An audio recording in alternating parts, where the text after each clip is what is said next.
Public worship outlawed, Christian speech restricted, the church driven underground. Those who think it can't happen here could learn from Blessed Miguel Pro, a Mexican Catholic priest and martyr who knew firsthand that religious freedom can be crushed, even in a majority Catholic nation like Mexico. During his ministry there in the late 1920s, clandestine stories of the young priest's bravery became quite popular. But he was known as much for his humor and playfulness as for his courage. According to one story, Father Pro threw off a government spy by leaping into a passing carriage and throwing his arms around the passenger, a young woman. The bewildered spy passed by, unwilling to interrupt a young couple in the throes of love. As another story has it, when Father Pro got word that the Federalists were coming to stop a secret mass, he quickly finished, slipped out of his vestments, and dodged out the back door just as the police arrived.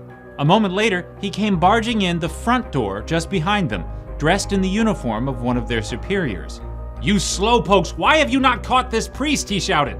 "After him!" And he drove them from the house, frantic to obey his orders and avoid punishment.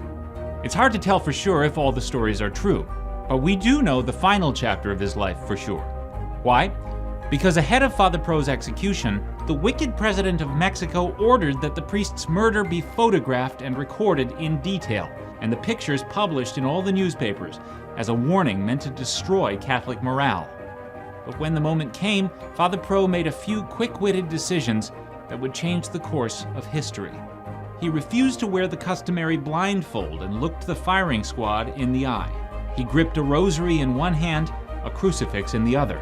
He stood tall and defiant, arms outstretched in imitation of our Lord on the cross, and just before the shots rang out, he shouted, "Long live Christ the King," the battle cry of the Cristeros militias who fought the regime. The story spread, the photographs were published, and it had the opposite of the intended effect. 60,000 attended Father Pro's funeral, and the heroic Cristeros went on to fight harder than ever, carrying newspaper cutouts of Father Miguel Pro into battle. Pope St. John Paul II beatified the priest in 1988, and mark your calendars, November 23rd is Blessed Miguel Pro's feast day.